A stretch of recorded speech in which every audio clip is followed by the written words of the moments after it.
네, 귀한 찬양 너무나 감사합니다. 2023년도 새해 첫날인데 또 주일이기도 합니다. 그래서 하나님 앞에 먼저 또 예배하면서 한 해를 시작하게 하신 것을 감사합니다. 오늘 성구영신 예배를 드리면서도 우리가 서로 인사를 나눴습니다마는 이 시간도 함께 인사를 먼저 나누고 오늘 또 말씀을 전하기를 원합니다. 특별히 하나님께서 우리의 삶에 충만하게 하시고 또 하나님께서 또 은혜로 채워주신 줄로 믿습니다. 이 모든 것 하나님의 은혜인데 오늘 이 시간 먼저 많은 복을 우리 성도들이 또 받기를 원하면서 새해 하나님의 복이 충만하기를 원합니다. 충만하기를 바랍니다. 우리 함께 인사를 나누기를 원합니다. 먼저 인사하겠습니다. 하나님의 복이 충만하기를 원합니다. 예, 뭐 또 일이 있어서 또 출타하신 분도 있긴 합니다. 뭐 그래도 새해 첫날 하나님 앞에 먼저 예배하게 된 것을 감사를 합니다. 하나님 앞에 먼저 우리가 예배하는 것이 또 얼마나 또 큰 은혜인가 하는 것입니다. 특별히 오늘 첫날 우리 예배를 드리면서 지난 세월 동안 하나님께서 우리를 인도하여 주심을 통해서 우리가 여기까지 온 것을 우리가 먼저 감사할 수 있기를 바랍니다. 시간을 주관하시는 분은 하나님이시거든요. 그래서 오늘 제목을 삶은 하나님의 선물입니다. 특히 우리 시간을 하나님께서 우리에게 허락하신 것을 우리가 생각하면서 먼저 감사하기를 바랍니다. 앞으로 우리의 삶 가운데 우리 아버지 되신 하나님께서 또 우리를 인도하여 주실 것을 믿습니다.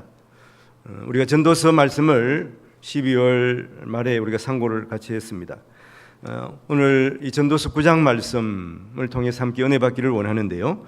전도서 9장 1절에 보면 이런 말씀이 있습니다.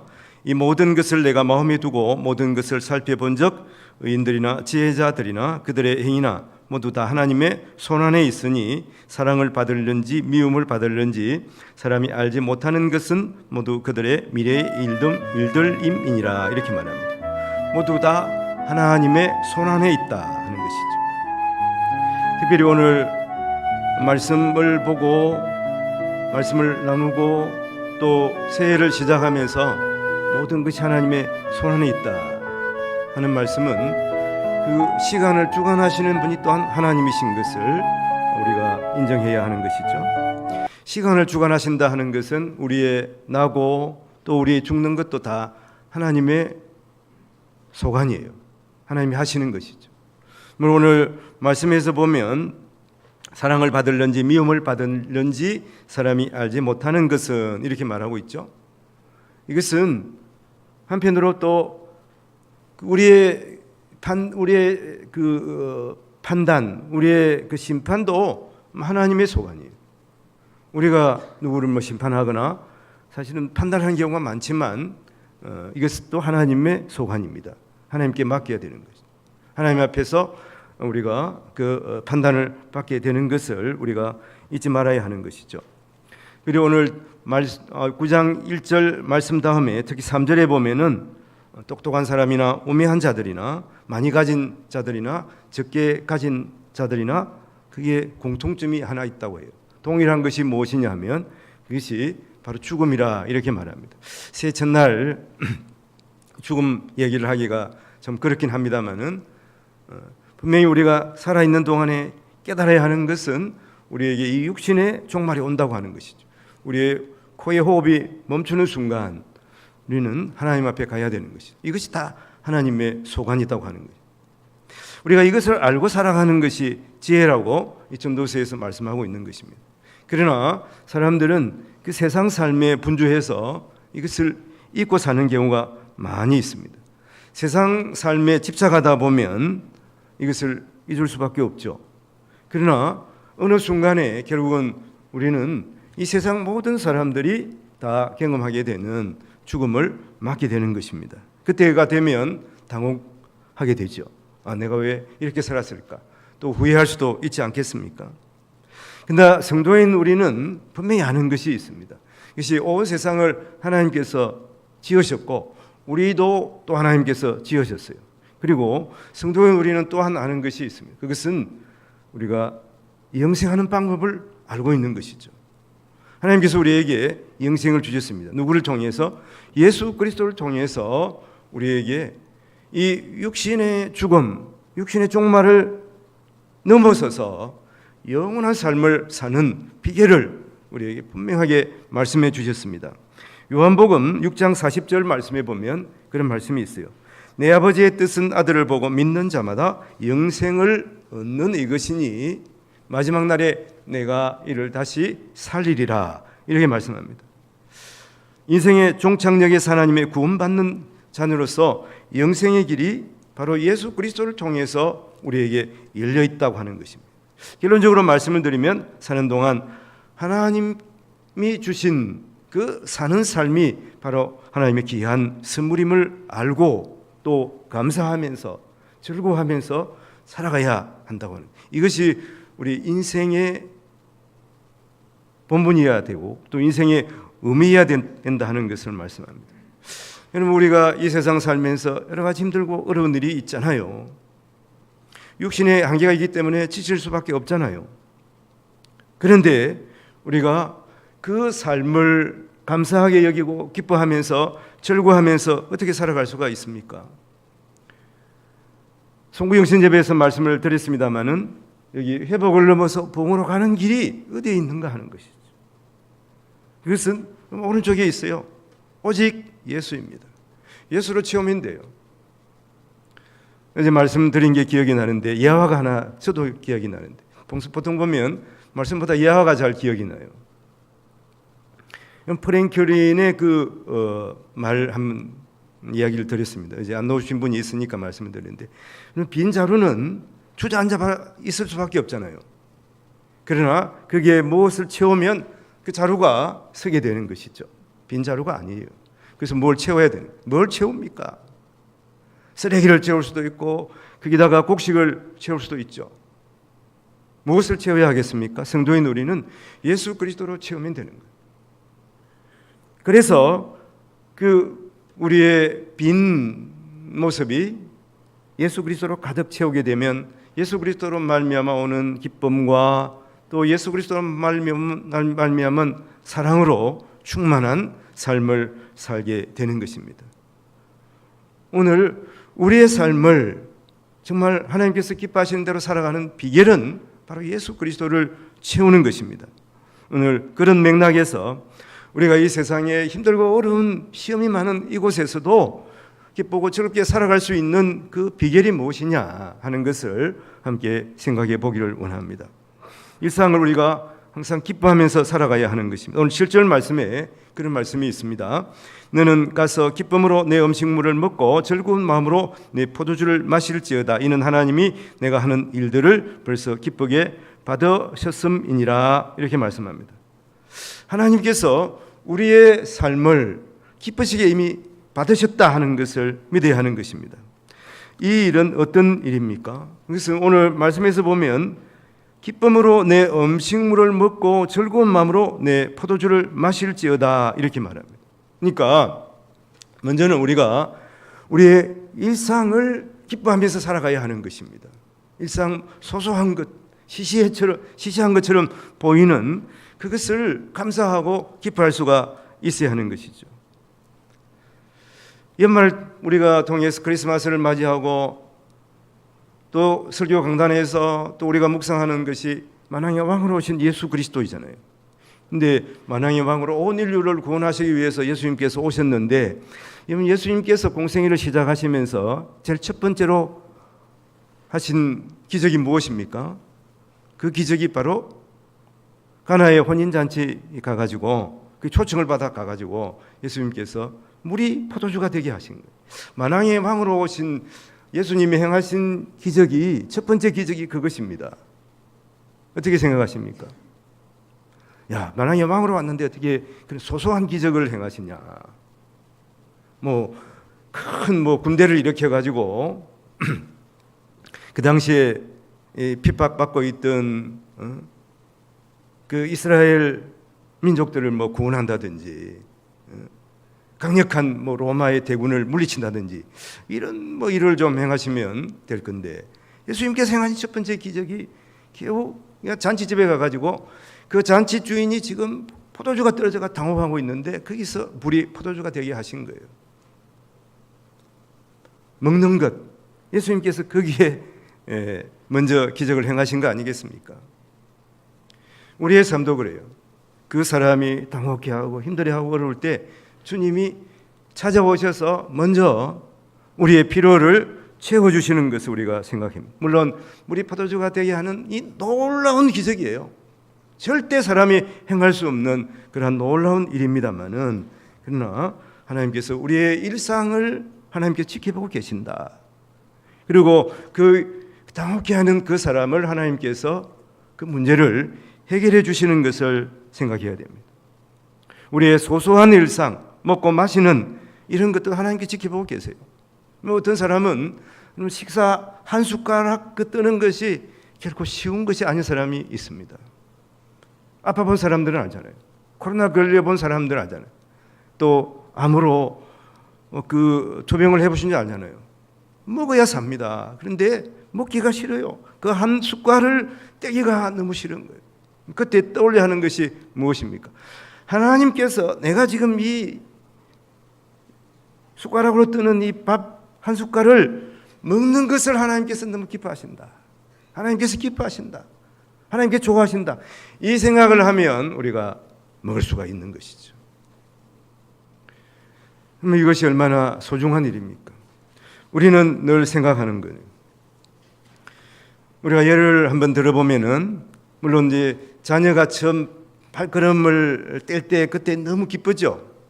그냥 이제 아빠 엄마는 잘 몰라요. 근데 저는 아직까지 모르겠습니다만 손자 손녀를 나오면 그것을 한대요. 처음 옹알이하고 그런 거 손자 와가지고 그런 게 너무 뭐 하여튼 뭐 미치고 환장할 정도로 좋다고 그러더라고요. 그러면 우리가 자녀가 와가지고 부모에게 효도하는 것이 무엇입니까? 그 옆에 있어주고 또 뭐 이렇게 등도 이렇게 두드려주고, 이것이 효도 아니에요? 이것을 부모 입장에서 감사하게 생각하고 또 고맙게 생각하는 것이죠. 우리 하나님이 그러십니다. 여러분, 어떤 부모보다도 우리를 사랑하시고 또 우리가 하나님 앞에 나와서 예배하는 것, 이렇게 보면 이게 제롱이에요. 하나님 앞에 제롱 뜨는 것 너무 좋아하시는 거예요. 그래서 우리가 하나님 앞에 너무 체면을 차리면 안 되는 거예요. 그래서 예배 시간도 물론 그렇게 해야 됩니다만, 공예배는 우리가 하나님 앞에 때로는 때를 쓰고 부르짖어 기도하고 감사하면서 춤을 추면서 하나님 앞에 영광을 돌려야 하는 것입니다. 스바야 3장 17절에 이런 말씀이 있습니다. 너의 하나님 여호와가 너희 가운데 계시니 그는 구원을 베푸실 전능자시라. 그가 너로 말미암아서 기쁨을 이기지 못하시며 너를 잠잠히 사랑하시며 너로 말미암아 즐거이 부리며 기뻐하신다. 하나님께서 우리로 말미암아서 기쁨을 이기지 못하신다. 너무 기쁜 하나님께서 우리 한 사람 한 사람 하나님 앞에 나와서 예배하는 삶을 너무 좋아하신다 하는 것입니다.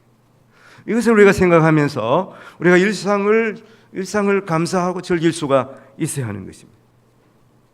그리고 또 우리가 맹심해야 될 것은, 하나님의 자녀로서 맹심해야 할 것은 무엇이냐 하면 오늘 8절 말씀이에요. 오늘 8절 말씀에 내 여복을 항상 희귀하며 내 머리에 향기름을 그치지 아니하도록 할지어다.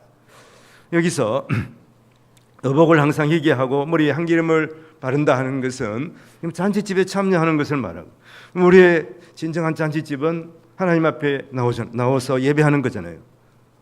그래서 우리가 하나님 앞에 나와서 예배하는 것이죠. 또 한편 보면 여복을 희귀한다, 또 향기름을 그치지 아니하게 한다는 것은 우리가 우리의 일상의 삶을 순결하게 하나님의 자녀로서 살아가는 것이죠. 희귀한다 하는 것, 흰 여복을 입는다는 것은 그런 의미를 가지고 있고, 향기름을 바른다 하는 것은 거룩한 하나님의 자녀로서 살아간다 하는 것입니다.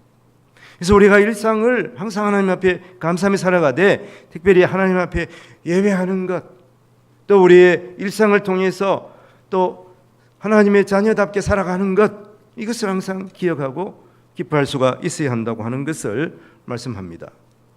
그리고 두 번째는 우리가 관계의 소중함을 감사하며 살아가야 되는 것이죠. 일상을 기뻐하면서 살아가고, 두 번째는 우리 관계를 소중하게 여겨야 하는 것이죠. 오늘 9절 말씀에 이런 말씀이 있습니다. 내 헛된 평생의 모든 날, 곧 하나님이 해 아래에서 네게 주신 모든 헛된 날에 내가 사랑하는 아내와 함께 즐겁게 살지어다.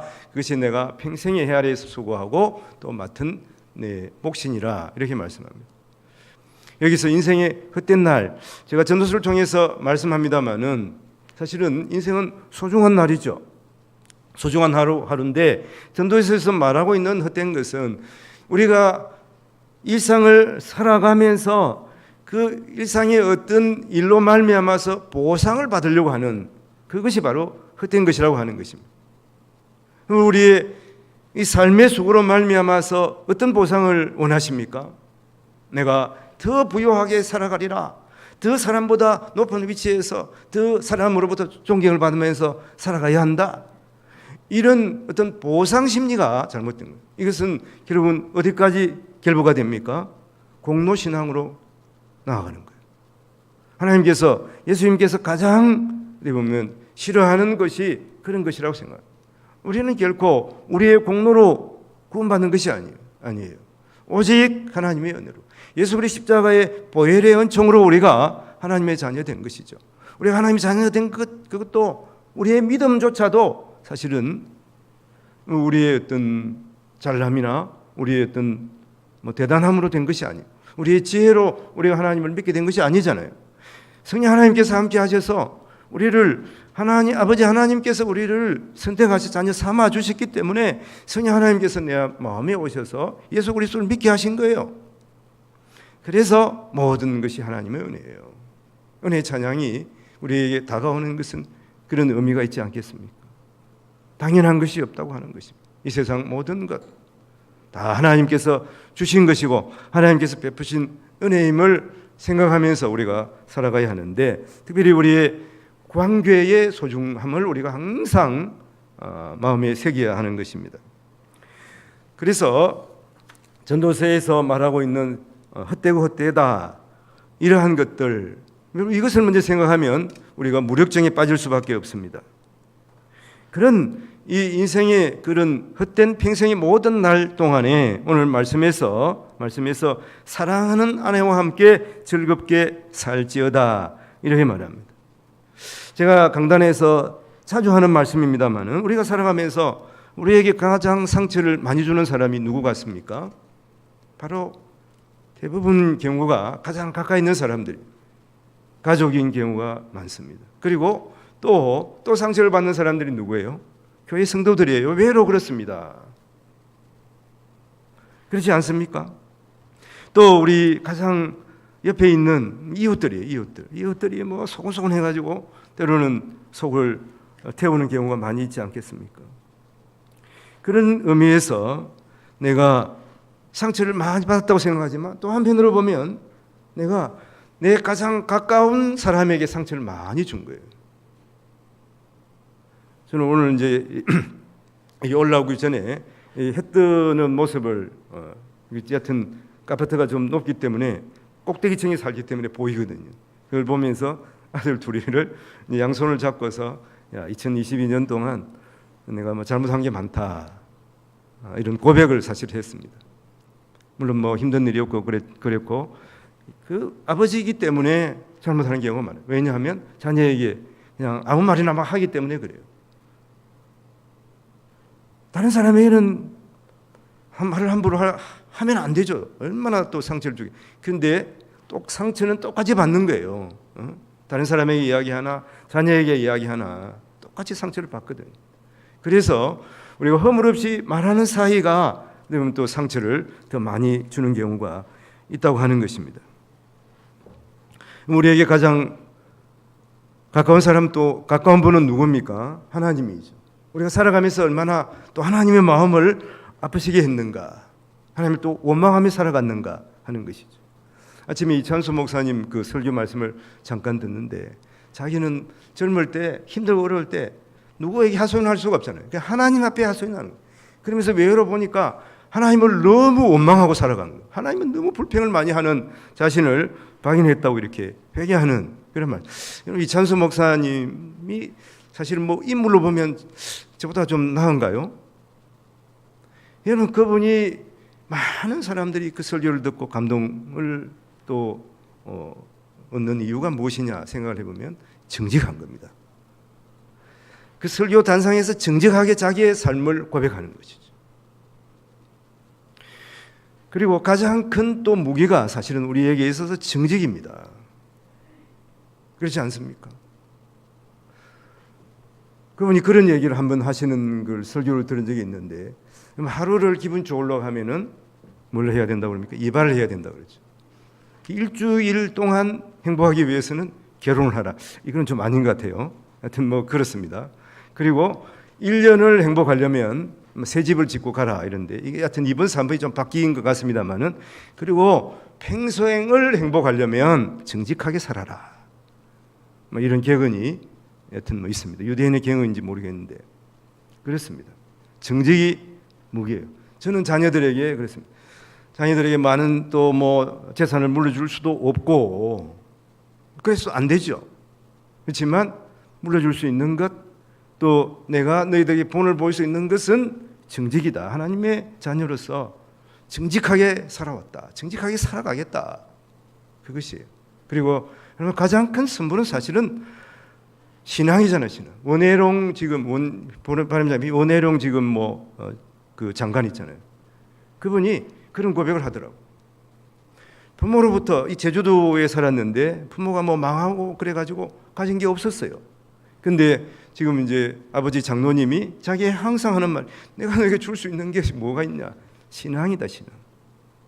신앙의 선물. 그것이 제일 큰 선물. 줄 게 없으니까 또 그런 말을 하기도 합니다만은. 그러나 우리에게 있어서 가장 큰, 저도 마찬가지예요. 가장 큰 선물은 바로 부모로부터 받은 귀한 선물. 그것이 바로 신앙인 것을 고백합니다. 외로 나에게 상처를 많이 준 사람이 가까이 있는 사람이지만 내가 또 많은 상처를 준 사람이 가까운 사람이에요. 그런 의미에서 우리가 하나님께 얼마나 많은 상처를 줬습니까? 원망을 많이 합니까? 성경에 보면 그런 사람이 있어요. 나오미인데요. 나오미가 자기 남편과 함께 그 베들레헴에 흉년이 들었을 때 옆에 보면 강 건너서 거기를 보면 풍성한 것 같아요. 모압 땅으로 이주를 하잖아요. 이주를 했는데 남편도 죽고 아들들도 결혼을 했는데 죽었어요. 장성해서 죽었습니다. 그래서 그는 하나님을 원망합니다. 하나님을 원망하는 내용이 우리가 아는 룻기 1장에 있어요. 어떻게 원망하냐 하면 룻기 1장 20절 21절에 보면 이런 말씀이 있습니다. 나오미가 그들에게 이르되 나를 나오미라 부르지 말고 나를 마라라 부르라. 이것은 이제 고향 베들레헴이 돌아와 가지고 하는 말이에요. 마라라 부르라. 이는 전능자가 나를 심히 괴롭게 하셨느니라. 전능자가 나를 괴롭게 하셨다고 말합니다. 내가 풍족하게 나갔더니 사실은 풍족하게 나가지도 않았죠. 풍년이 들어서 나갔는데 말은 그렇게 하는 거예요. 풍족하게 되어서 나갔더니 여호와께서 내게 비어 돌아오게 하셨느니라. 풍족하게 나가긴 남편하고 아들 둘 갔으니까 풍족할 수는 있죠. 내게 비어 돌아오게 하셨느니라. 여호와께서 나를 징벌하셨고 전능자가 나를 괴롭게 하셨거늘 너희가 어찌 나를 나오미라 부르느냐. 전능자 하나님이 나를 괴롭게 하셨다. 이렇게 와서 고백하고 있는 거예요. 나오미라 부르지 말라. 나오미는 이제 희락, 기쁨 이런 뜻인데 나를 마라라 부르라. 원망한다는 거예요. 괴롭다는 거예요. 마라. 여러분 마라의 우물 기억하십니까? 이스라엘 백성들을 이끌고 모세가 이 시내 그 광야로 나왔죠. 그게 이제 물을 하나 3일 동안 물을 못 먹다가 물을 하나 봤는데 그 물을 푸니까 그 물에서 물은 나오긴 했는데 물이 써가지고 먹을 수가 없습니다. 백성들이 원망하는 거예요. 그래서 마라의 셈입니다. 차라리 말이지 이 물이 보이지가 않으면 막 포기라도 할 건데 물이 있는 거예요. 물이 있는데 먹을 수가 없는 거예요. 물을 먹으면 그냥 목이 타는 거예요. 그래 하나님을 원망하는 것입니다. 어떻게 놀라운 그 홍해의 기적을 보고서 그 며칠 지나지 않아서 이렇게 원망할 수가 있는가? 근데 여러분, 하루만 물을 먹지 말아 보세요. 저도 지금 목이 마른데 만일 물을 먹지 않으면 목이 탑니다. 물 좀 먹겠습니다. 그래서 가장 우리가 참지 못하는 것이 목마름입니다. 목마름은 못 참는 거예요. 그래서 마라의 샘물이 되는 거예요. 나오미가 이렇게 하나님을 원망합니다. 나를 나오미라 부르지 마라. 나를 마라라고 부르라. 하나님을 원망하는 거죠. 근데 하나님은 자기를 마라라고 부르면서 자기를 원망하는 나오미를 하나님께서 바라고 계신 것이죠. 그를 원망하고 있는 그 순간에도 그를 보살피고 계셨습니다. 그래서 하나님께서 그에게 룻을 붙여주지 않습니까? 하나님께서 룻을 붙여서 그 나오미에게 기쁨을 주시는 거예요. 우리에게 가족을 주셔서 하나님께서 우리에게 기쁨을 주시는 것입니다. 우리가 성도들과 함께 또 어려움 가운데서 교회를 섬기며 나아가게 하셔서 우리에게 기쁨을 주시는 것입니다. 룻기 2장 16절 17절에 보면 또 그를 위하여 곡식 다발에 조금씩 뽑아버려서 그에게 죽게 하고 꾸짖지 말라 하니라. 룻이 밭에서 저녁까지 죽고 그 준 것을 터니 보리가 한 에바쯤 되니라. 그래서 하나님께서 룻이 지금 그 시어머니를 따라서 왔는데 먹을 게 없잖아요. 그래서 이삭을 주스러 밖에 나갔습니다. 거기서 그것을 누가 보고 있습니까? 보아스가 보고 있는 거예요. 보아스가 그래서 자기 종들에게 야, 룻이 지금 그 이삭을 주우러 왔는데 일부러 좀 흘려 곡식을 참 일부러 막 흘리고 그래서 룻이 많이 주도록 한 거예요. 그래서 룻이 한 에바 하여튼 뭐 몇십 킬로가 되는 엄청난 양을 주술 수가 있은 거예요. 그래서 그걸 가지고 집에 돌아갑니다. 어머니 이렇게 많은 곡식을 주셨어요. 이삭을 주셨어요. 우리가 어머니와 함께 먹고 며칠 동안 잘 먹을 수가 있습니다. 그래서 나오미에게 기쁨을 주는 것이죠. 나중에 보아스와 결혼해서 이 나오미에게 손자를 또 선물로 주잖아요. 그래서 우리가 잘 아는 룻이 다윗의 정조모가 되는 것입니다. 이스라엘을 구원하는 예수 그리스도께서 이 다윗의 가문을 통해서 이 나오미의 가정을 통해서 이 세상에 오신 것을 우리가 알고 있지 않습니까? 하나님께서는 우리에게 이렇게 소중한 사람을 붙이셔서 그 사람을 통해서 이루어받게 하시고 또 서로 돕게 하시며 하나님의 구원의 역사를 써가시는 것이죠. 구원의 역사의 현장에서 그를 사용하여 주시는 것입니다. 여러분 가장 소중한 시간이 언제입니까? 바로 지금이에요. 그리고 가장 소중한 사람 바로 누구입니까? 지금 내 곁에 있는 사람입니다. 내 곁에 있는 사람. 우리 가족이에요. 우리 성도들인 것입니다. 정말 소중히 여기면서 사랑하며 살아갈 수 있기를 바랍니다. 성도님들 그러시기를 바랍니다. 2024년도 더욱 사랑으로 보듬어주고 안아주고 격려하며 살아가는 우리 성도님들이 되시기를 바랍니다. 특별히 나의 가장 소중한 가족들, 그 사람들을 더욱 또 감사하면서 하나님 앞에 영광을 돌리시기를 바랍니다. 함께 이 그리스도의 향기를 바라는 귀한 가정들이 되기를 바랍니다. 첫 번째는 무엇입니까? 우리가 일상을 기쁘게 여겨야 되는 것이고, 그리고 두 번째는 내 옆에 있는 그 한 사람, 우리 가족들, 또 우리 성도들 또 소중하게 여기면서 또 돕고 또 격려하면서 나눠야 하는 것입니다. 세 번째는 무엇이냐 하면, 세 번째는 우리에게 주어진 그 일에 최선을 다하면서 살아가는 것입니다. 오늘 10절 말씀에 보면 내 손이 이를 얻는 대로 힘을 다하여 할지어다. 내 손이 일을 얻는 대로 하나님께서 일을 우리에게 주시는데 최선을 다해서 힘을 다하여 할지어다. 내가 장차 들어갈 서울에는 일도 없고 계획도 없고 지식도 없고 지혜도 없다. 이것은 이제 우리 육신의 삶이 끝나면은 우리가 할 수가 없잖아요. 이것을 말씀하고 있습니다. 지금 하나님께서 나에게 맡기신 일들이 무엇입니까? 그것이 얼마나 귀한 일인가 하는 거예요. 하나님께서 맡기신 일이 귀한 일이에요. 사실 며칠 전에 그 우리 동문회에 한번 간 적이 있습니다.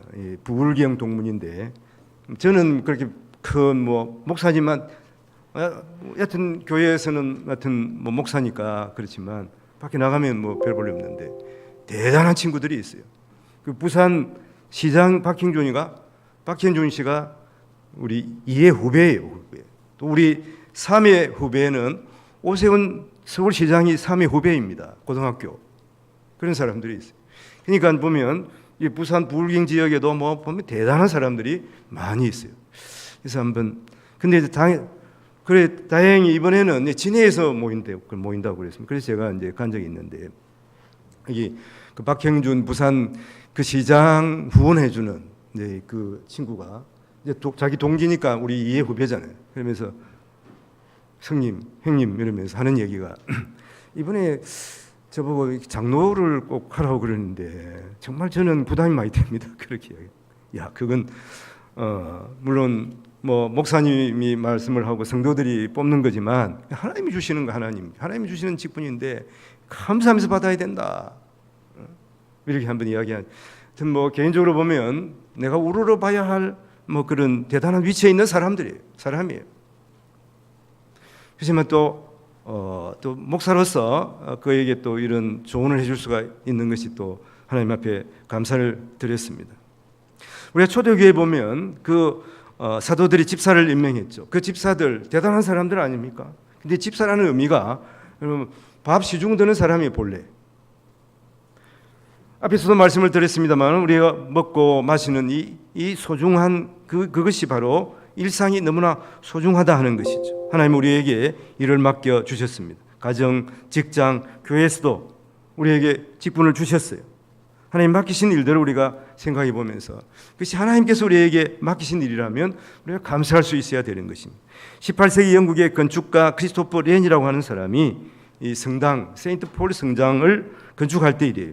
건축가가 현장을 돌아보면서 채석장에서 돌을 다듬는 사람들에게 물었습니다. 지금 무슨 일을 하고 있습니까? 그러니까 한 사람은 내가 지금 뭐 6자 길이 또 폭대는 또 석자 폭대는 길이와 석자 폭대는 뭐 돌을 지금 다듬고 있어요. 그리고 한 사람에게 이야기를 하니까 내가 입에 풀칠하기 위해서 지금 하니까 뭐 이거 어쩔 수 없는 일이 아닙니까? 그런데 한 사람에게 지금 무슨 일을 하고 있습니까? 그러니까 내가 하나님의 집을 짓고 있습니다. 이 거룩한 일에 한몫을 하고 있는 것이 너무 자랑스럽습니다. 이렇게 고백했습니다. 똑같은 일을 하지만 그러면 이렇게 생각들이 차이가 나는 것입니다. 그리고 어떤 생각을 가지고 내게 맡긴 일을 감당해야 되겠습니까? 고린도전서 10장 31절에 보면 이런 말씀이 있습니다. 그런즉 너희가 먹든지 마시든지 무엇을 하든지 다 하나님의 영광을 위하여 하라. 우리가 무슨 일을 하든지 하나님의 영광을 위해서 하게 되면 그것이 기쁜 일이고 그것이 보람된 일이 되는 것입니다. 예배하는 일도 마찬가지죠. 세상 사람들 볼 때는 뭐 주일 예배에 빠지면 어때? 참석하면 어때? 온라인 예배로 드리면 어때? 이렇게 생각할 수가 있지 않겠습니까? 교회 성도들 가운데도 이렇게 생각하는 경향이 있습니다. 그러나 그렇지 않습니다. 우리에게서 가장 소중한 일이 하나님을 찬양하는 일이에요. 이사야 43장 21절에 내가 너희를 나를 찬양하기 위해서 너희를 불렀다, 너희를 지었다 말씀하고 있거든요. 오늘 이 자리에 우리가 나와서 하나님 앞에 예배를 드립니다마는 예배 드리기가 쉽지 않은 사람도 있습니다. 어떤 분은 오늘 요한병원에 근무를 해야 되는데 주일 예배를 참석하기 위해서 상교대로 보통 하잖아요. 그 상교대 하는데 가능하면은 야간 근무를 안 하려고 그래요. 그래서 주일 예배를 참석하기 위해서 아예 야간 예배, 야간 그 일하는 것을 자청해서 주일 예배를 계속 쉬지 않고 참석하시는 분이 여기 있습니다. 그리고 우리 청년 중에도 보면 또 주일날 출근해야 하는 사람이 있잖아요. 하는 경우가 분명히 있잖아요. 그러나 주일날 하나님 앞에 예배하기 위해서 일부러 야간 근무를 자청하고 일을 더 하고 그래서 주일날 이 자리에 나오신 분이 있어요. 그리고 아침까지 일을 하고 그리고 피곤한 몸을 이끌고 이 자리에 나와서 하나님 앞에 예배하는 성도가 분명히 있습니다. 지금 있습니다. 우리 주위에 계시잖아요, 지금. 하나님께서 그냥 보시겠습니까? 하나님께서 얼마나 기뻐하시겠습니까? 그러나 외로 예배를 소홀하게 하고 소홀하게 여기고 예배에 대한 정말 기대와 또 하나님에 대해 찬양하는 것, 예배하는 것, 그것을 귀하게 생각하지 않고 예배에 또 불참하는 그런 분도 분명히 있습니다. 물론 믿음이 연약해서 그럴 수도 있습니다. 그래서 2023년도 우리가 시작하면서 더욱 내가 하나님 앞에 예배하는 사람으로 살아야 되겠다. 우리의 소소한 일상 가운데 하나님 앞에 감사함으로 살아가야 되겠다. 그리고 내 옆에 있는 그 사람을 귀하게 여기면서 그를 위해서 기도하고 격려하면서 하나님 앞에 영광을 돌리고 함께 하나님 앞에 영광을 돌리는, 하나님 앞에 예배하는 그런 우리 성도님 가정들이 되기를 바랍니다. 우리 함께 잠깐 기도하기를 원합니다. 지난 1년 동안 무엇을 이루었습니까? 겉으로 보이는 것에 만족하지 마시고 하나님과 동행하며 하나님께 감사하며 살아가는 우리 성도님들이 되시기를 바랍니다. 기도하겠습니다.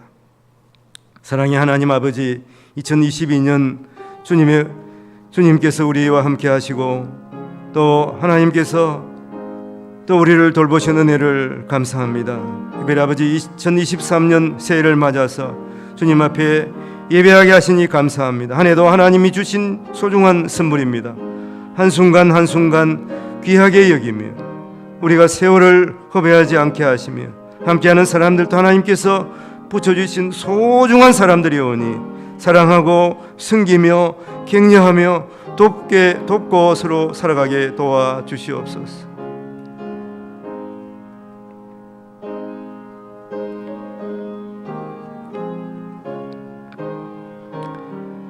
하나님 아버지, 우리가 하는 이 세상에서 하는 일들, 죄 짓는 것 외에는 다 하나님께서 우리에게 주어진 일들입니다. 그 일을 성실하게 감당하게 도와주시옵소서. 그리하여 하나님께서 우리를 보시고 착하고 충성된 종아, 작은 일에 충성하였으니 내게 큰 일을 맡기리라. 하나님께 칭찬 듣는 우리 모두가 되게 하여 주시옵소서. 침체되어 있는 것들이 있습니까? 회복을 넘어서 예수 그리스도로 말미암아 부흥으로 나가게 도와주시기를 원하옵고 우리를 죄에서 구원하신 예수님 이름으로 기도하옵나이다. 아멘. 우리 함께 일어서서 552장 찬양 부르겠습니다.